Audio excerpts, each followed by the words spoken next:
అయితే మస్తు అనిపించింది. ఈ సినిమా సెప్టెంబర్ లో ఎటువంటి విధ్వంసం సృష్టించిందో అనేది చాలా మందికి ఎక్స్పెక్టేషన్ ఉంది. ఇంకోటి కొరటాల శివ అసలు అతని సినిమాలు తెలుగు ఇండస్ట్రీకే సరిపోతాయి కదా, ఈడు మరీ వెళ్ళిపోయాడేంద్ర పాన్ ఇండియా రేంజ్ లో.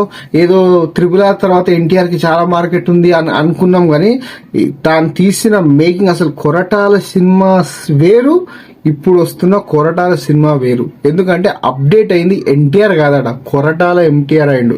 కానీ ఫస్ట్ గ్లింప్స్ వదిలినప్పుడు కూడా అసలు సినిమాకి కొరటాలకు సంబంధమే లేదనుకున్నా, కానీ ఈ రోజు ట్రైలర్ వదిలిన తర్వాత తెలిసింది ఈ అమ్మ ట్రైలర్ అంటే ఇది అన్నట్టు అనిపించింది. దాంతో పాటు కొరటాల శివ చాలా అప్డేట్ అయింది.